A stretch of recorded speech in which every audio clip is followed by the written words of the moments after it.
Nope. From Atlanta, Fulton County. Have but one objective. And there's an exchange.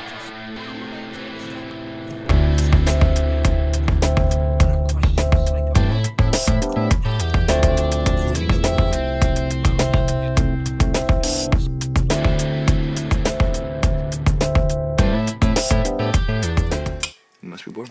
YMBB. Scratch you. I almost forgot to take my drink. Hey guys, thanks for tuning in. This is our podcast, You Must Be Bored. I'm Garrett. I'm Blake. And, this has kind of been something we've been thinking about doing for a while. I think we're pretty avid podcast listeners, so I think it kind of, hopefully it will come naturally. Hopefully, and we tend to have pretty good conversations, and that's kind of why I think, like, as weird as it's going to be getting past the fact that the camera's there, it's like, we've been having, pretty intense or hilarious conversations for years. We've been friends since high school, so not really worried about that. But all sorts of conversations. All sorts. Oh man, it's been crazy. Yeah. But yeah, this will be definitely exciting. It'll be fun to just chat about a lot of the content that we watch and listen and read, and talk about the bigger ideas that are connected to those things, and you know, how that leads into regular life and affects and interacts with our normal life. I think it'll be really good. Yeah. Well, I mean, we have a lot of interests too. Obviously, you write, so you read a lot, and I try to produce and make music, and I drum, so I try to listen to a lot of music. But yeah, I think we'll have some stuff to share. I think if we space it right, I think we were thinking like bi-weekly. I think if we space it right, we'll start to create enough content for ourselves in between that time and have some on point conversations and stuff. But but it's also bigger than that, because the place you're going to be able to find this podcast is BabelOnCreations.com, and this is not going to be the only thing by far. I mean, there's going to be so much that site can offer. We got, and I mean, you go into it a little bit. We got some artists lined up. We got someone who does artwork, which is like crazy. Just he actually illustrates, drew most of my tattoos. Yeah. And the cover for the book. Yep. And we got two dudes who are gonna talk about comics and movies and the crazy universes that comics have. And you never know what to expect with those guys. It's exactly. Theirs is gonna be really interesting. Then we got Nail Surf Decks, which is hopefully making their transition fully to our site, which will be pretty cool. Yeah. And then we have Chewy starting his podcast, and there's others that will probably join along the way. Yeah. So there's going to be a lot to offer on there, and we're going to have a lot of content on there, and the idea is, I like to compare it to a music label. Yeah. Although it's not exactly the same, but I think it's like a label for creativity. It's a place for everyone to link together and collaborate, and then also pursue their own individual goals, all the while we're building, one tower. Yeah. That's the idea of Babylon, is we're building one thing together in the hopes that it, produces something greater than we could have alone. Yeah. And I think we're all kind of in that place where we're like, I don't know, what would you say, like ready to create something for ourselves, build something for ourselves. I mean, we're all pretty young. Some of us are single. I think, only one of us, has a kid, actually has a family. So it's like, we have energy, we got time, and we have a lot of ideas. And I think, like you said before, this being your brainchild is like, it gives us a network, and it gives us a place where we can share audiences with each other. And so you give someone a look that they would not normally have, or someone who's just like totally into sports or totally into this and that, and that's why they listen to Chewy. It's like they just want a little something different. So they're like, you know what? I want a badass tapestry with like a black and white Darth Vader on it. And it's like, you can get that at our site, and it's just gonna get more broad and more broad, and like, but at the same time more focused. That's weird. Like, we're gonna have so much more content covering so much more like space, so much more different avenues, but at the same time, that's the goal, so that it hones in on what its purpose. And that's what I'm excited about too, is to see other people come alongside and see what is going on and just see that. I mean, because nowadays it's hard to build your own audience, you know, individually at least. I mean, it's possible. Obviously, we've seen it with people, but with those DIY rappers. Yeah, exactly. Russ. Exactly. You know, Chance. But I think this helps with the other industries. Yeah. You know, like the art industries, the music, well, that's obviously the music industry, but like writing industries and podcasts. Well, and I feel like we'll kind of help create content for each other. Mm-hmm. So, like, I'm going to try my best to produce most of the music for all of the stuff on the site, you know? And so that's my way to get my stuff out there. I want Justin to just, like, draw. I want him to draw, like, all the artwork, whatever. You know, whatever it is that we need, I want him to be the dude behind that, and it'd be really awesome. It's going to be sick. I'm so excited. Speaking of DIY rappers. Yeah, that was... The Grammys. I watched clips. Yeah. I didn't see the whole thing. Yeah. But Chance the Rapper won like 3 awards. Yeah, he did. Best New Artist of the Year. Independent. 23 years old. Yeah. As a music guy, what does that do for the music industry? Or what does that mean for the music industry? And what does that mean for the average people like us? I think if anything, it validates like that you can be independent and that you can chase your dream and you can create an audience and create, you know, a space for yourself. It's like there's enough space out there. It's just like kind of nudging your way in and making that for yourself. And I think that's what he did. And this last album was like such a collaborative effort. I think that's what made it so big as well. But I mean, as much as Chance has kind of been like the, what I want to call it, I mean, I don't know, the leader or the point of the arrow, you know, to kind of break through and let independent artists shine. It's like, shine. Drake was doing that. Yeah. And it's like, it's thought of a little differently because he had money to get himself in the studio and to create, where, you know, it's like you see Russ or you see Logic, and it's kind of these guys that scrape it together. Russ.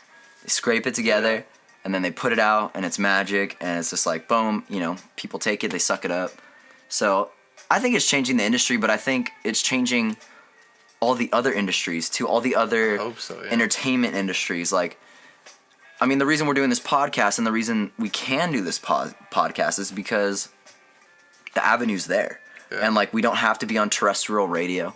We don't have to impress anyone. We don't have to, like, get some, you know, 65-year-old dude who's worth, like, more money than he knows what to do with to be like, yeah, you're going to be the next big show. It's just like we just get to do it and put it out there. And I think that's part of, we've been trying to build a lot of courage up to do this. Yeah. And it's like, I don't know why we haven't done this, you know, so much sooner. And what's cool, I watched a clip from his acceptance speech or whatever, and he was like, because you mentioned it was a collaborative effort, his album. Yep. He says, like, I want to make clear, you know, we talk about independent a lot, but that doesn't mean, like, I'm by myself. He's like, I have people, you know, that I've worked with and, like, that help me. He's like, independent means freedom. He had 2 guys, you know, standing behind him when he was giving a speech, and those are 2 guys that he said, like, have taken me since I was, you know, what was it, 15 or 14, and just, like, molded me and helped me, you know, and just produce for me and shown me the right way to go. And, you know, I don't know. I think we're going to have to, you know, kind of find that for ourselves a little bit more. Especially with this site. This is going to be an experience and an experiment, you know, to say the least. It's like, let's see if we're even interesting enough to get some stuff out there. But, you know, I don't know. If anything, I'll watch them all. Yeah, I'll watch them. Yeah. I'll, like, send, that's 2 views right there. I'm sending the links to my sisters, so they're going to watch them. That's progress. Yeah, it's progress. As of right now, no one is watching. Yeah. So, hey. Hi, no one. The Valentine's Day is also tomorrow. It is Monday. It's February 13th. So Valentine's Day is tomorrow. And what do you think about Valentine's Day? Valentine's is interesting. It's like, I've had maybe like 2 or 3 like great Valentine's Days. And they were when I was in a relationship. So it's like for everyone else, it's just, it's, you know, like you said, it's just commercial. And I don't even want this to be a topic because it's been a topic and it's been run down so many times. But honestly, I don't think much of it. It's like if I was with a girl and she, you know, was really ecstatic about it and I want a big bear and I want flowers and, you know, maybe I'd kind of go out of my way. But at least as far as tomorrow, like, nah, I probably won't do anything for my supervisor. Probably won't get her flowers or anything. You're not gonna do any little Valentine grams for the whole class? The whole I don't know. office? Hopefully next year, Valentine's Day, we can have a little like Valentine's Day show. Put like a bunch of pink stuff up, hearts, and definitely. we can talk about love, maybe drink a little bit, get real. Yeah, I feel like the coolest part about Valentine's Day was back in the day when you would just go to class and everyone brought shit. Oh yeah. And everyone got shit. Yeah. Like, except for the weird kid. Like whatever. But I'm gonna pretend like that wasn't me half the time. Yeah, we don't gotta express that right now. But like now, after that, it's just kind of like whatever, because it's like, now I gotta work for someone to give me that. Yep. Like what? Yeah, it's kind of crazy. And it's just like we were talking about the commercial aspect of it all. It's just a money thing. Well, and I think it's a generational thing too, because we talk about marriage, and it's a very kind of loose, like free-flowing, kind of irrelevant thing right now. I mean, unless you're like serious about combining your finances or creating that sense of security for each other, it's like there's no reason to get married. It's like you're either secure enough in your relationship or you're not. But that's a different episode. But yeah, Valentine's Day is tomorrow. I mean, it's gonna be interesting. Hopefully, I get a couple grams from some coworkers. But other than that, I'm gonna go about my day. I gotta work. Yeah, that's the other aspect too. Is It's like the older you get, these holidays are just like, all right, there's just another day, Yeah, I mean, it's I'm starting to feel that way about my birthday. Yeah. I just turned 25, and it's like, okay. I'm starting to feel like Jehovah's Witness. You don't even celebrate it. I don't even celebrate. Another day, another dollar. Gosh. Yeah. But no, I mean, I think this will be a great space to just get a lot of news out. Get a lot of what. You want to talk about Prince? Remember, you want to say something about that? Well, we touched on the Grammys. No, it's fine. No, we brushed on the Grammys, and it didn't come up naturally, so I wasn't gonna say anything. But I remember. Yeah. No, my head's in so many different places. Like with Prince, I grew up listening to Prince. You did too. Yeah, I know your mom. My mom's in love, or was in love with Prince, I guess. Your whole house was like purple. Yeah. It's like I should have known. I should have known right away. Purple rain, purple rain, purple rain. But no, the weird thing is like, one, I thought it was too soon for Bruno Mars to be going out there in dress with his guitar, doing the whole thing. That was just a little weird for me. But the other thing that I read today, I didn't even see, he like basically went out like him. Yeah, Bruno Mars, they set the stage like it was supposed to be a club in Memphis back in the day when Prince was starting out. And Bruno Mars was Prince, rocking the club down. It's almost disrespectful. I thought so too, but like, bro, that was not nearly as disrespectful, I felt, as so for the last couple years, and let me put this in perspective for you. Over the last couple years, and especially the last couple before Prince died, he pulled all of his music from streaming sites. From Apple Music, from Spotify, from SoundCloud, from whatever, Tidal, from all that shit. And he didn't like the way the internet was affecting the music industry right now. Which I wish I would have, and I probably could. I could probably find out more about his actual opinions about it, but I should look into it more. But essentially, he left his $150-200 million estate to his sister. His sister has, since his death, sold his Warner Brothers music, all the albums done through Warner Brothers, to all the streaming sites. So Prince is everywhere now, which was like evoked a question for me to you, which was being an artist and actually having your own, like, you have a book. Yeah. You have a book on Amazon, Malcolm Symphony. You've written it. It's completely yours, 100%. Every word in there is yours, How would you feel if you had generated this popularity, this wealth, this fame, but also this recognition for your art? You left it to someone, and they just totally, it's like, you were just like, you know what? No, I don't want my book on Amazon. I want you to come to my site. I want you to buy my book, get to know me, make it more of a personal thing, and then the second you're gone, your sister just like, whatever. I'm selling every copy on Amazon to put, like, how would you feel about that? I feel like, personally for me, that I feel like that's undermining the artist's vision initially. Yeah.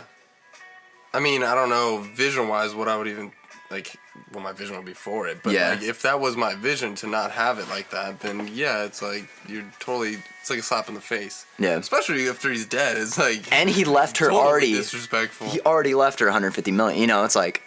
Yeah, it's just, where does she need the money? But. No, I think that's. But that kind of threw me off because it's not even her I mean, technically now it's her now property, it is, but yeah. like intellectual property, like it's his, and yeah, I get what you're saying. It just kind of threw me off. I mean, the Grammys, and then hearing about that today because it all dropped yesterday on the 12th. Oh, really? Yeah, See, it was February 12th. All of Prince's music is dropping, and so it was just the combination of the two things happening, kind of like back to back. That I was like, wow, like. That's crazy. We lost a great creator. We lost an amazing artist, and now we're starting to lose his vision because his sister's not willing to cling to it. Huh. My sister, yeah, it's like my sister wouldn't pull that kind of shit. But I don't know. I didn't know that. That's interesting. It was one of the interesting things I wanted to bring up, and I didn't know the Bruno Mars came out and did that. Yeah, that makes me feel weird. I mean, that's not like I'm like this diehard Prince fan, but that's just kind of like. That wasn't the only weird thing about the Grammys. Like, Metallica didn't get announced. I heard something about that too. But. Their microphones were totally jacked. Like, the sound just was like totally off, and they still performed like freaking rock stars. So more power to them. But yeah, it was just hard rock should not be at the Grammys. It never works. It just they can't. It should just all be pop music with tracks just playing through the house because that's what sounds good. That's what it's about, yeah. But but yeah, no, I mean that was yeah. I mean that happened this weekend, so obviously that was kind of something to brush over, and what do you want to try to do for the next podcast? Like, what do you want to try to dig into? Do you want me to try to read your book and like we can talk about that a little bit? I'm down with that, dude. I think we can. Yeah, I'm down with that. Talk about that a little bit. I'll try to I'll try to put together a little thing and. We should talk about Russ a little bit. We have my intro is my music, so maybe I can talk about our intro a little bit too. Yeah. But yeah, we can talk about Russ. I just want to talk about Russ. I love Russ, man. Just hit him up, dude. Just slide in his DMs and. You don't think I have already, bro? I've been there for like a while. He's just not responding. Oh man. If you guys haven't checked out Russ, check out Russ. RUSS SoundCloud. He's killing it. He's killing the game. If you haven't checked it out, you must be bored. Oh, that too. BabelonCreations.com. Hashtag YMBB. Yeah. Young Money Bash Bunny. Yeah.